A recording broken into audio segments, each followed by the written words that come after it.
Welcome to the Inspired Living with Autoimmunity podcast, the podcast for high achievers who want to stay sharp, focused, and full of energy despite their diagnosis. With your host, National Board Certified Functional Medicine Health Coach, Julie Michelson, where Julie helps you take your power back from autoimmunity. And now here's your host, Julie Michelson.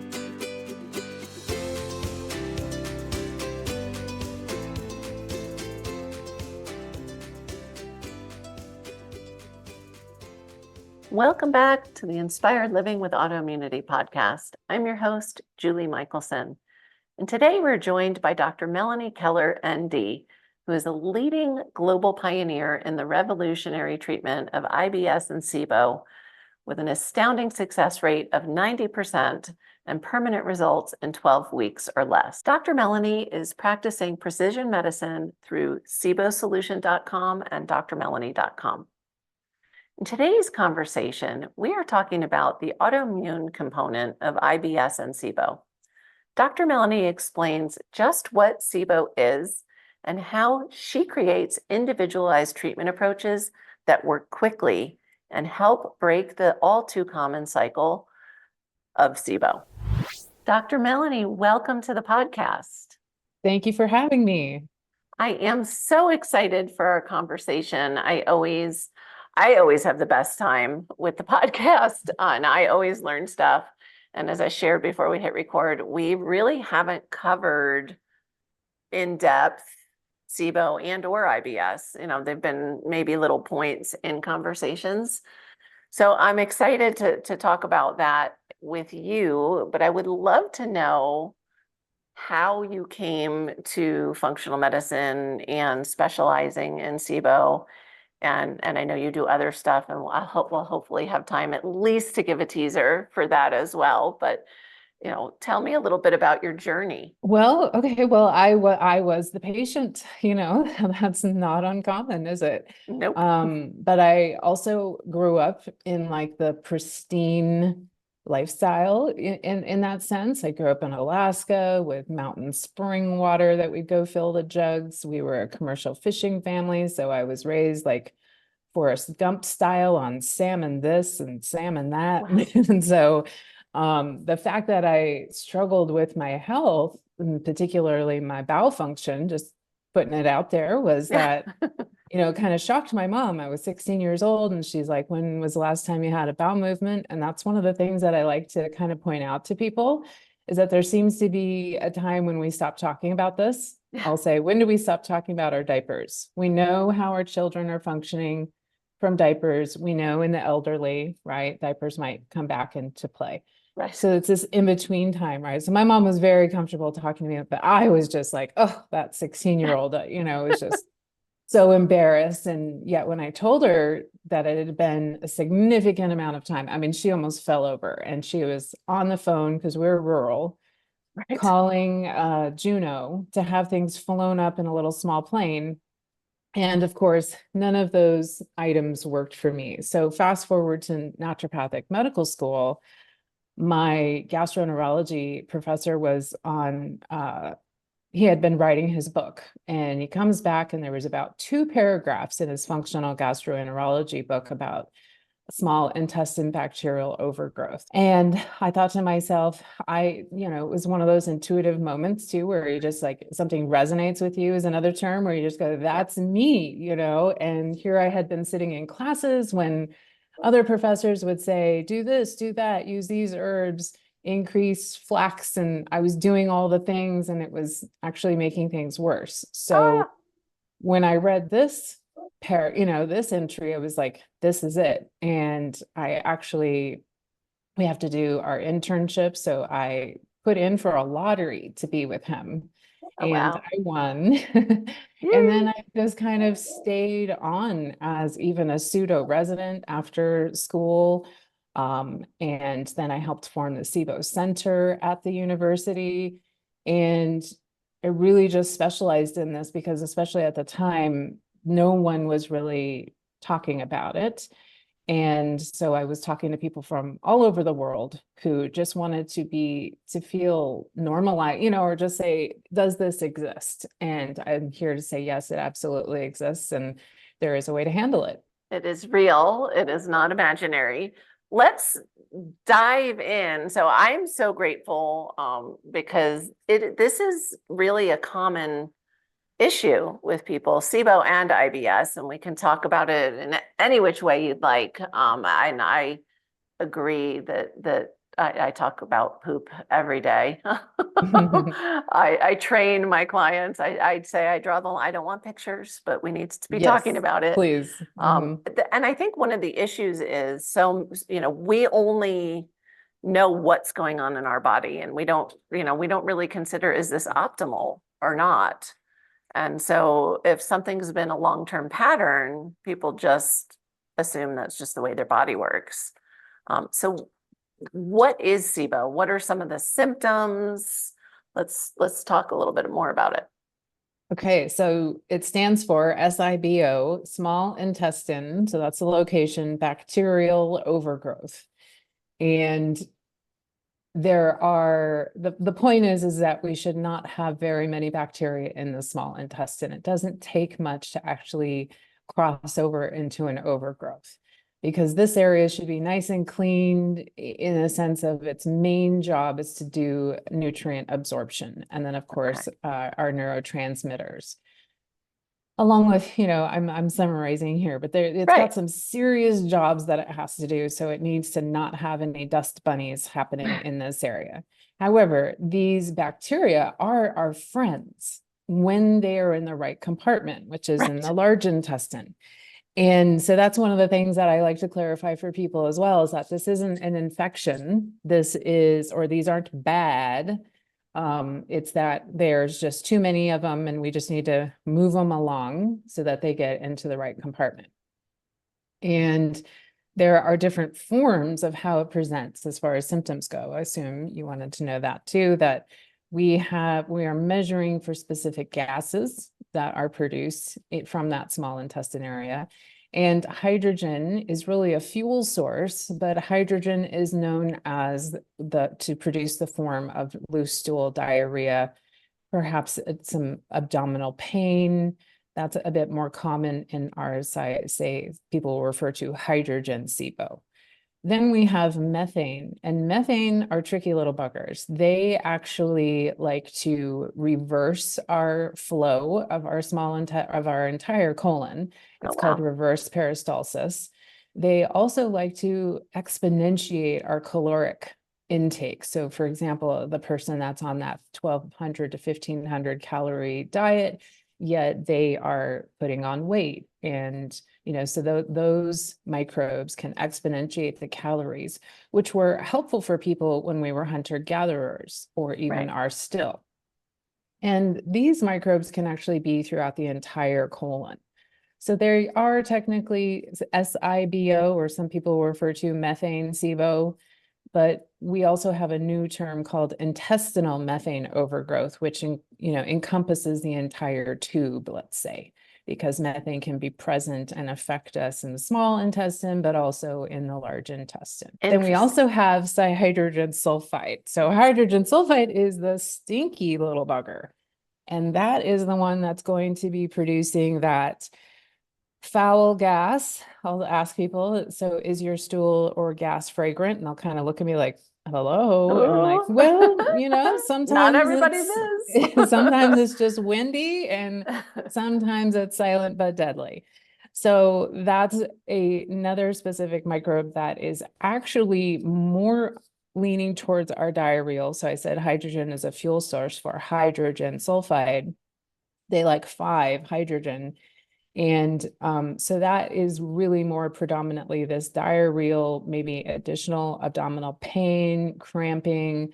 Across all boards, we can hear the symptom of bloating, and I'll say that with capital letters and bold.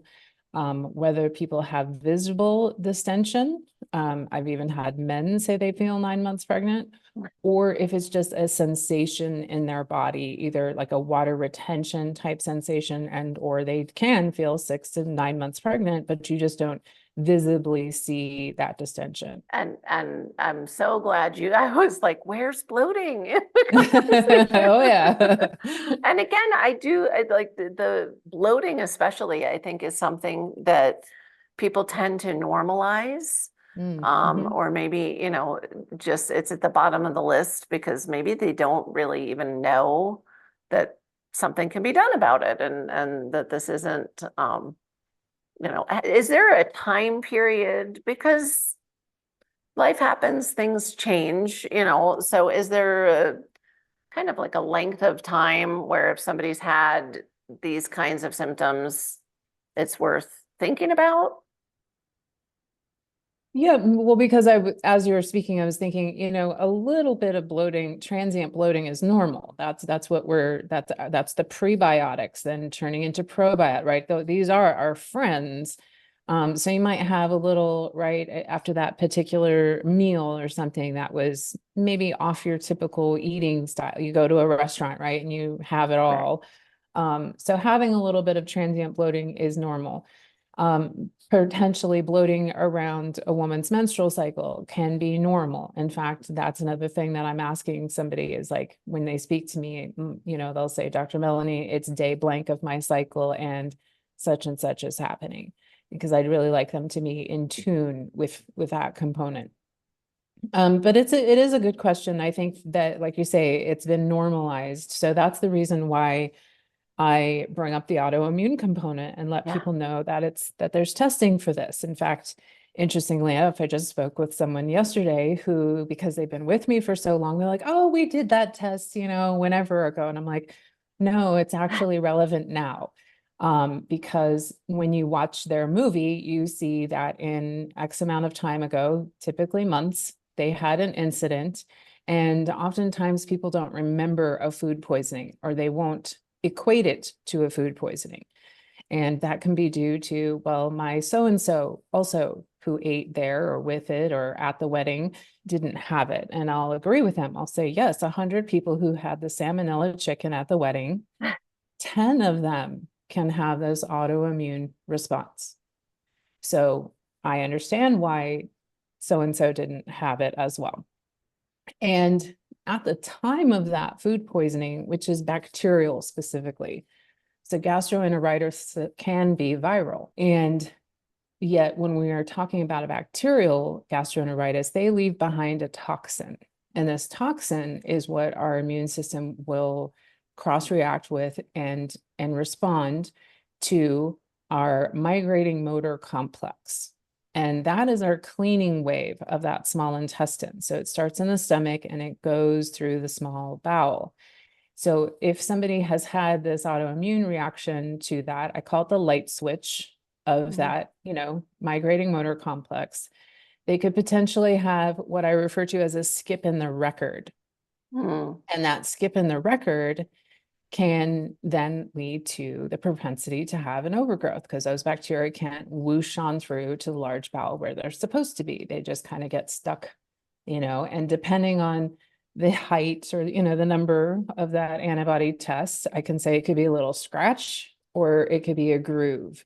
And if you have the groove in the record, perhaps you do have to have more things to do. I'll call them I'm putting them in air quotes, the SIBO rules or the SIBO diet or the whatever is out there, because it might pertain to you. But then there's other people who, if they do not have this antibody, or they do not have a significantly, out of reference range antibody, those things may not pertain to them, and they could be doing unnecessary restrictions that we would really like to address. I love that you brought that up, because especially in the autoimmune world, I think, this over restriction is an issue. And as somebody who I have a restricted diet to feel my best. But I am always still, even at this point, reintroducing on occasion to see, can I expand out? Because we want the most diverse, nutrient dense diet we can get. And so I love that you said that, because especially, when you are talking people that have gut symptoms, SIBO symptoms, yes, we tend to need some kind of a restriction for some period of time.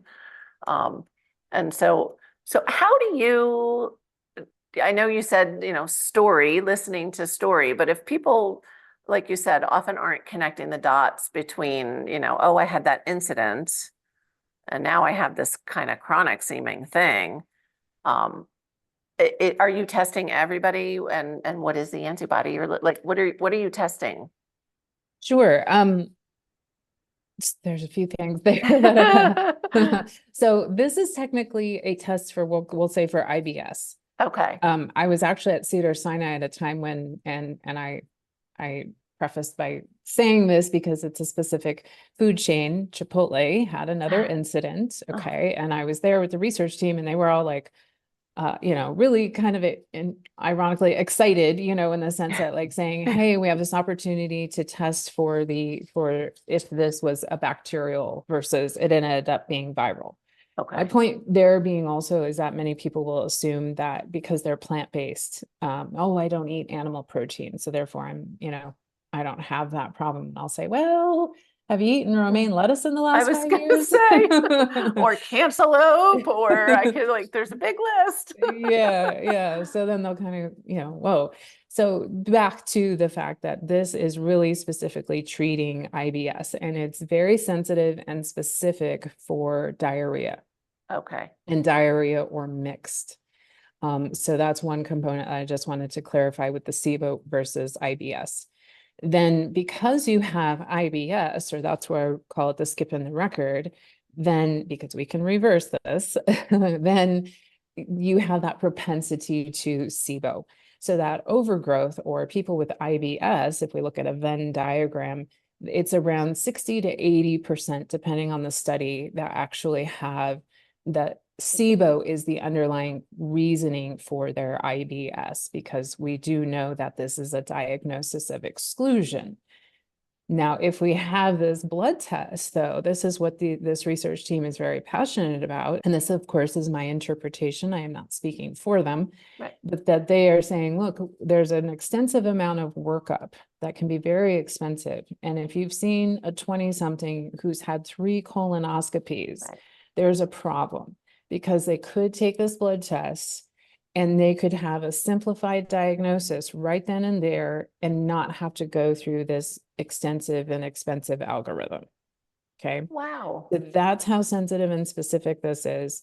And while people will, I will say, debate or, have this research-based opinion that you only test people with diarrhea or mixed, I test everyone. So that's to answer that question. Okay. Now, the antibody that we're measuring is the toxin from the bacteria. There are 5 main culprits that release the same toxin. It's called cytolethal distending toxin B, with a little cape. And then we have vinculin. And vinculin is this motor complex nerve. That's what I refer to as the light switch in the migrating motor complex, or this main action of motility.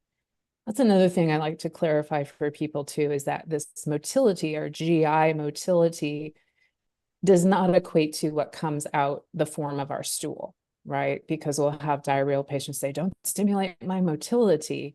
And I'll explain to them, well, actually, we do want this part cleared out so that it then affects the large intestine component as to the form that comes out. I hope that makes sense. And is that why you hear, I have seen and heard, that constipation and diarrhea are not opposite ends of the spectrum necessarily, right? Yeah. So, because we do tend to think, oh, constipation, low motility, diarrhea, hypermotility. And that's not the case. Thank you. Yes. I want to say go motility go, in the sense that we want the right, in between our meals. So when we finish eating, there's a specific time where this migrating motor complex is most active. And that includes not having a snack or technically anything caloric, whether it's gum or a tea or something. This is really giving yourself a space after meals to allow this action to happen. And then it's most active while we're sleeping. So we all know how important sleep is, but yes, thank you for that. Is that we want motility. Motility is our friend. And the form of our stool is different. Yeah. Love that. So when you're working with people, you're doing, which I love, because I do think there is test fatigue.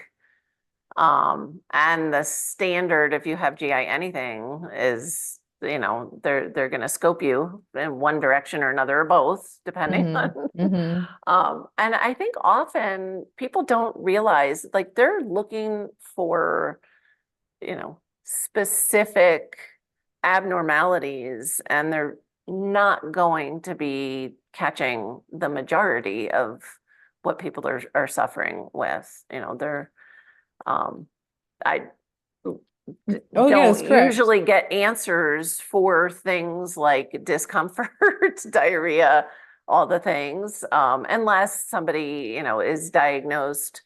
I know my son was diagnosed from biopsy for celiac. So things like that, yes, we can eventually get to some answers there. But when it comes to typically IBS, and a lot of colitis and SIBO, especially, they're just going to say, looks good. Correct. However, if I'm working with somebody, it is, and this is with all due professional courtesy and respect to our Yes. colleagues, but I am not spending an extended amount of time with somebody without considering them having a proper workup.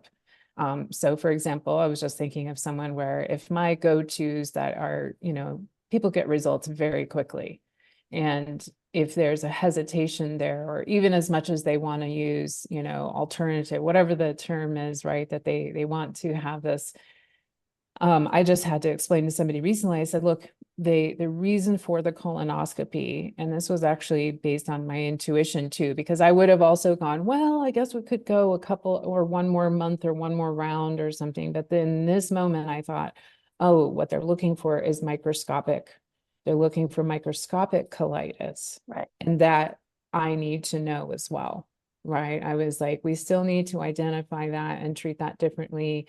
That could be overlapping, again, the situation, but it would be best, so, or celiac. So I am not one to immediately tell somebody to go gluten-free if they're not gluten-free. And I've had so many gastroenterologists thank me and even be surprised by that and say, wow, that's really astute of you to know that that shouldn't have been eliminated just as a, without getting proper work. So Gotcha. Yeah, I love that. And again, gut health, just like there's often overlapping issues going on, and sometimes it's not, we're not in the, checking the box model, and so I love that you're like, no, actually, I want to know all the things that are going on.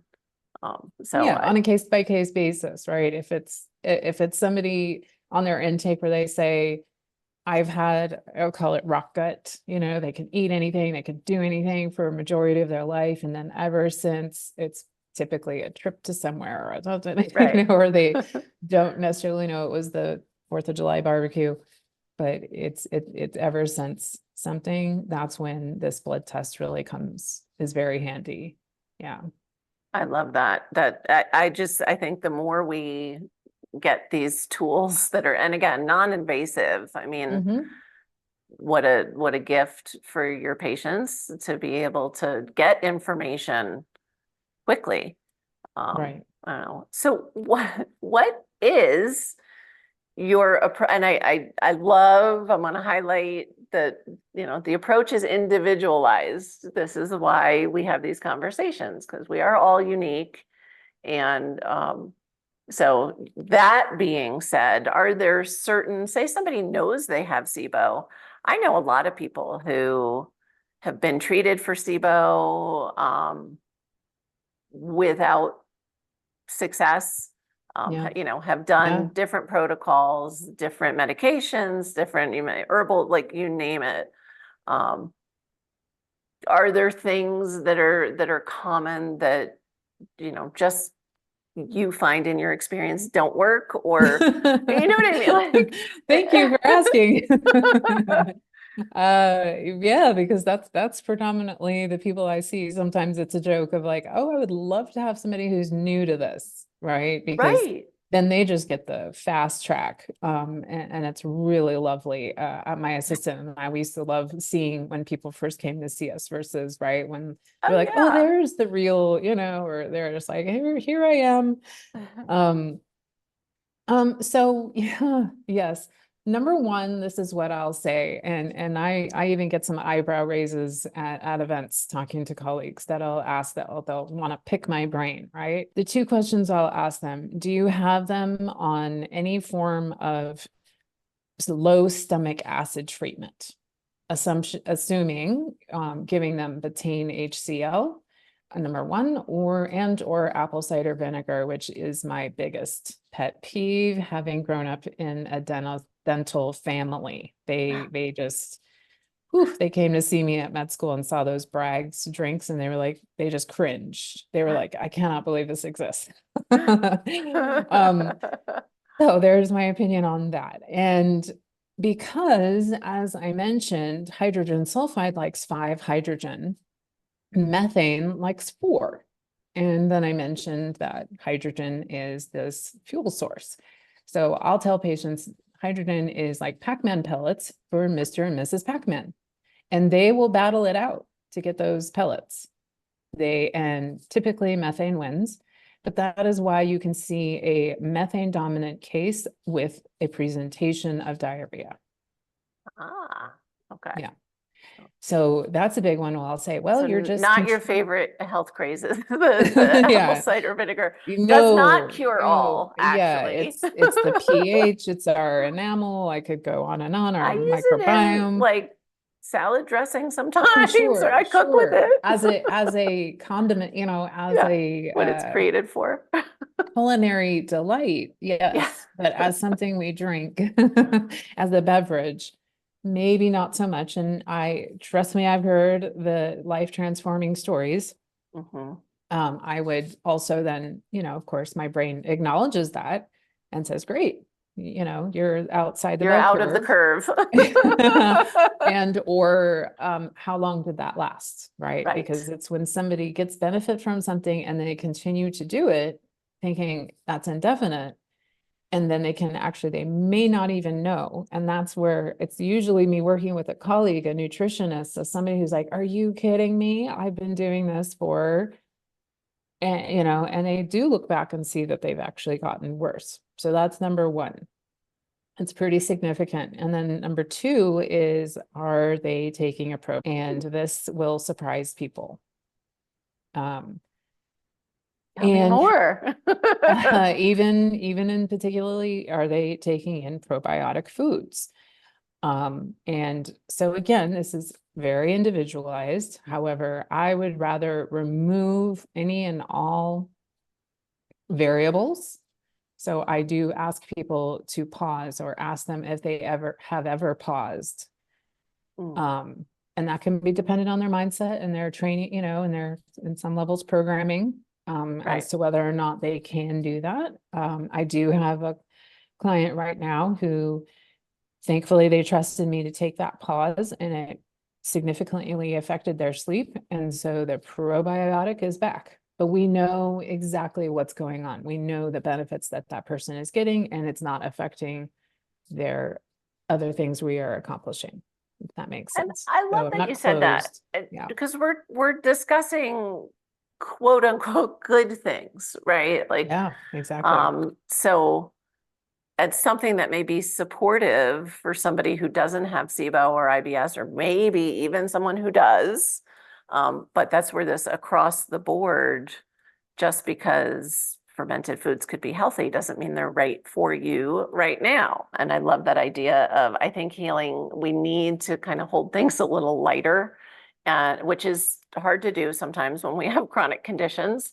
But when we can take that experimental approach, that's typically where we find healing. And so I love that you're focusing on it's not do, don't, it's like, okay, test, see, pause. Right. Or I watch Yeah. people's body reaction, right? I'll say, if we were to pause all these things and I'll look to see how their body language is, and then I'll ask them, what do you feel of your list? Because I mean, there can be some extensive supplement lists, and I don't know what's doing what.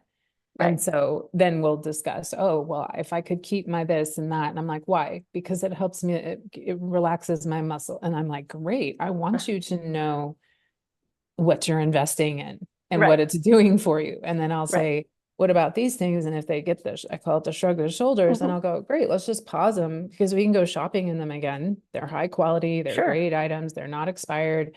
We'll just put them on hold so that when we do bring them back into this fresh new system, it will be potentially more clear for you, because not everybody knows that vitamin D and vitamin A are cofactors for thyroid. And what do you know? They could feel like they're actually taking thyroid medication when they're optimally absorbing those fat soluble vitamins, Right. and or taking them supplementally.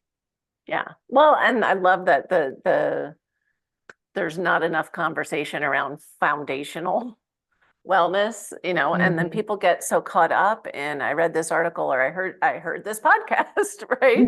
Yeah. I'm going to try this, I'm going to take that. I was one of those, and I always joke that my throw spaghetti at the wall approach to healing, clearly I was supposed to continue on and do what I'm doing now, because I shouldn't have healed with, the disconcerted approach I was taking. I got lucky. I got very lucky, and hopefully helping people do that in a much more orchestrated way, for sure. So I love so these are kind of behind the scenes. Maybe people aren't actually thinking these things are treating their SIBO, but they're not realizing that these things could be feeding or fueling their Yeah, those are things issues. that are fueling, because Yeah. when it also comes to the dietary, or I prefer to say like eating plans or food, I'll say, take all the things you've ever done and stack all the paper, stack them like paper in the air, and then throw it up into the air and pick the things that you like. I was a raw foodist for over a year. There's little things that I've taken from every dietary, specific thing that I've done, that again, I'll just say it may or may not pertain to you. Is it in season? I really wait for blueberry season to eat my blueberries or have them frozen. There aren't things that we necessarily have to do. Some things can be seasonal. Some things even supplements can be on a pulse method. So that's just where, because again, I'm really speaking to people who already have pristine diets. They may be borderline having orthorexia to begin with. I just had somebody message me say, I'm going on an anniversary trip this weekend. Could I maybe have a sip of wine? Because I've read that if I drink a sip of alcohol and I'll say, again, this isn't a doctor, it's dependent on somebody's alcohol use, right? But if they are rarely, if ever, joy is also healing too. Thank you. I'm like, you're going to that wedding, please have a sip of champagne and a bite of cake. In fact, let's make that if you goal. Can. Like, I'll pass on the cake because I have celiac, and sure, it's just not worth it. Well, but some people are going to these, the gluten-free, dairy-free, vegan, they have the option and they'll still not have it. Right. Do you see? True. And then I'll just say, but just be open to it if you would like to, if that's what's right for you. I love that.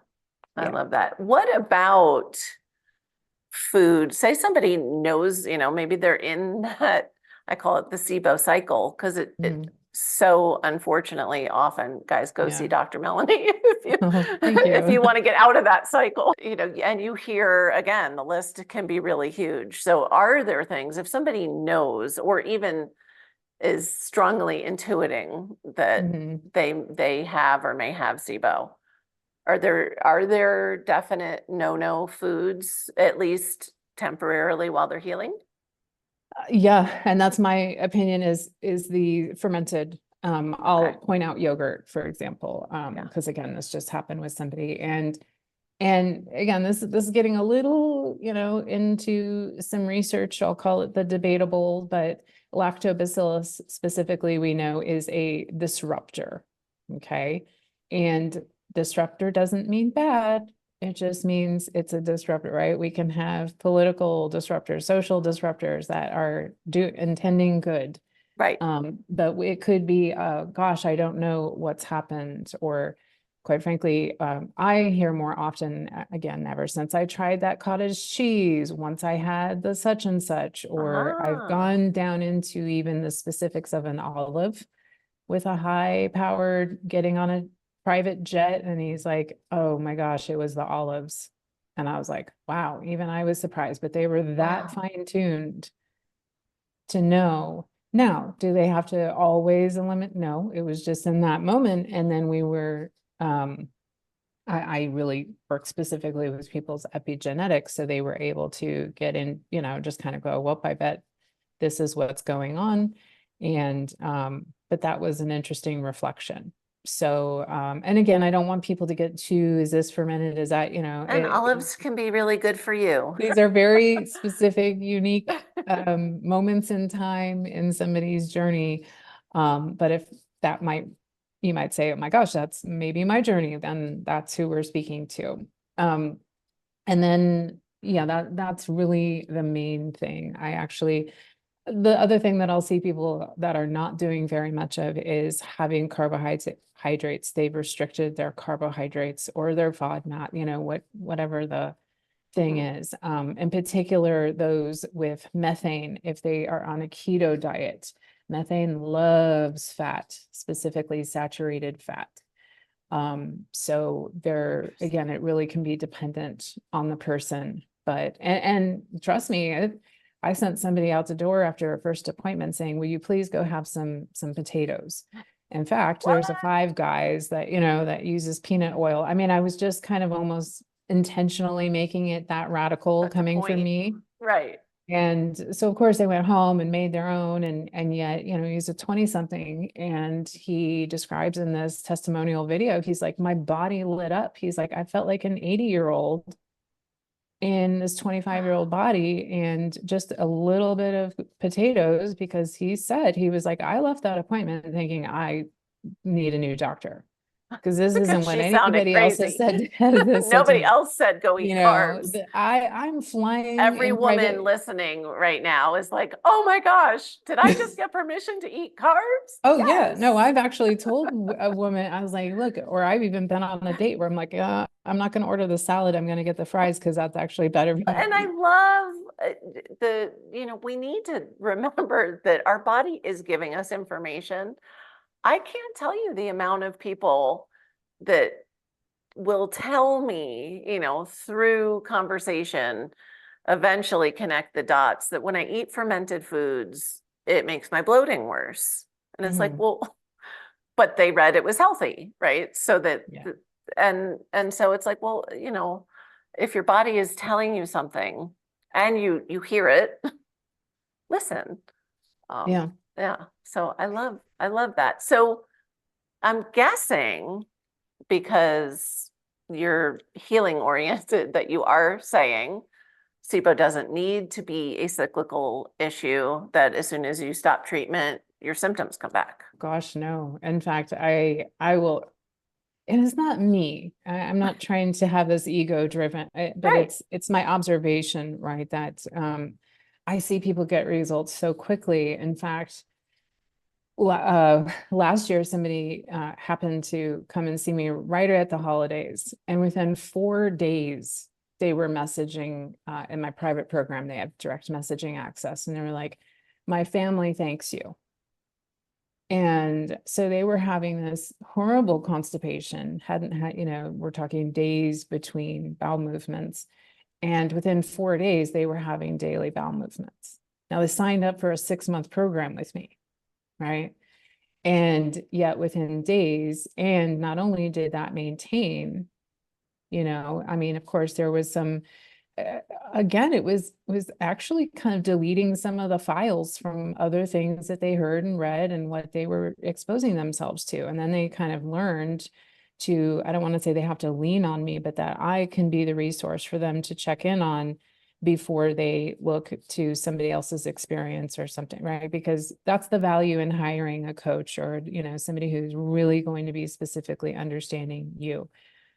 So even for me, that was, I would say that's maybe not typical, but it's not typical where I can see people get results within a couple of weeks. And then I like to educate them on the why so that they can get to know themselves and navigate it themselves. Now, do I have people who have been with me for years? Yes, because they really like that I know what I know. Or one gentleman in particular has this positive skip in the record. He's a high-level executive that just needs to be able to ask me, I'm on retainer. They like a team. I just, have those clients as well, and they consider me part of their team. Like they got to run it by you, Yep, right? that's and then there's always the up level, and the support that goes with it. So, it's a different personality style for sure. I want to touch on almost like a teaser, Okay. because I would love to have you come back to talk to us again a little more in depth about intuition and energy. So you use your intuition in your work, and you use energy in your healing modalities. So I want to just kind of, people don't think, which is interesting because to me, gut is like, it's so obvious, but they don't think of, using those modalities for healing gut. Well, thank you for touching on that because I believe we are all intuitive. Yes. I think that's part of doctors' gifts. I say if we're told to give the diagnosis, but then also give 3 differentials, what else do you think it could be? Right. But also that people who are finding us are intuitive in themselves, that they know that right? I believe in your marketing. It's like, look, if you know that this doesn't have to be your end all be all diagnosis, then I'm the person that, you are drawn to. It's an energy. There's a pull. They somehow find you. They somehow are listening to this podcast right now. And then it's an energy exchange, right? I can tell when somebody, I often have people break down in tears when I tell them to kind of throw the dietary rules in the air. And it's like this aha moment in their body where they can be free for even just a moment and or have that confirmation with someone. Then it goes even deeper when I would say I was in the woo closet, in the sense that I was just like, oh, wait a minute, if this isn't evidence-based and et cetera. However, what I found in doing a quick little talk at a summit is that there is really profound evidence. In fact, especially during COVID, they did a lot of distance healing work, and it's often Reiki that they're testing, and there's double blinded. It's pretty profound how much information there is out there. And then of course I can't help but acknowledge what I've witnessed. Now I'm not putting any lean or spin or expectations into the energy work. I like to remain very neutral, because even placebo is powerful, as we know. Sure. But what's interesting to me is in getting people's feedback that that it's pretty remarkable. I'll give a quick example of somebody that was not fully avoiding gluten. We had confirmation from the gastro that they were going to do a gluten challenge. And that can be up to the equivalent of a piece of, I like to use sprouted grain bread, 2 pieces per day for 21 days. And so we did this energy work around this, and I asked them even kind of for that individual and their guides and what was needed for them. And some very clear messages came through. And I delivered these messages to this person who then utilized. Now, Julie, I was expecting to hear from this person within maybe the first piece of bread, or like I was really not even the full piece of bread, or etc., because of their history, and was almost like waiting right for the messages. And they got through the challenge, they got through the workup, and they were negative. But also that at least rules out the celiac, but they also didn't have the non-celiac gluten sensitivity symptoms either, which even right now, even as I'm telling you, I'm blown away by. Right. And I was like, well, can I really attribute that to like my science brain was on one end, and at the same time, my clinical observation was, yeah, this is what happened. And even in my own health and something I was going through, and the very, very stringent UCLA professor, specialist I was seeing tried and was like, okay, what are you doing? What is different? I know you're a naturopath, but there's more to it than that. So they had to go that far with me before I actually had my book from my energy work mentor with me that day. And I was like, energy work? And her reaction was a little, but she went, keep doing it. Love it. Thank you. Yeah. Yeah. And I love that you said it is true. When it comes to energy work, mindset, creating new neural pathways, all the like, we think of it as woo and new, and yet it's really where medicine came from to begin with. It is the oldest practice of medicine and so important. And I joke, I'm like, gosh, I really wasn't a good coach. I mean, people got results, but when I started, I had all the right components, but I was doing that work, like I was getting to that work, right? Like I was starting with the food and the this and the, and now I front load all of that. Why not make the healing faster, easier, better by working on that stuff in the beginning, identifying at least, and opening that door in the beginning. Oh, nice. And so I Yeah. love that, I understand especially, Miss Science-based, the kind of like, oh, I'm doing energy work, And the best part is when, the case study you just shared with us, where it wasn't even your expectation that they'd get through a challenge. Because you weren't putting your stuff in there. You were just doing the work.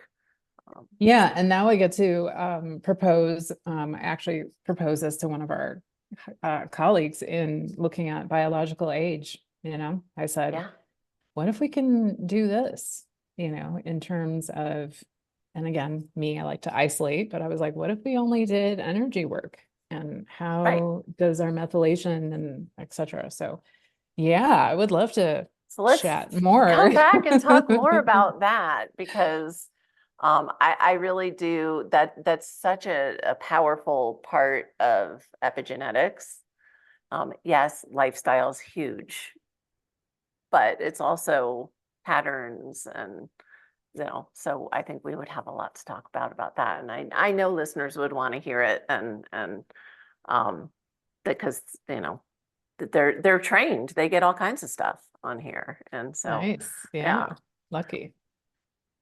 So here comes the question people tend to struggle with, which is, what is one step that listeners can take today to start to improve their health? It could be anything. I've been on a water kick, and this, even as I say it, but it's really important where we're sourcing our water. So I will simplify it and say that either we're drinking spring water, reverse osmosis with added, I really like to use specific electrolytes from seawater.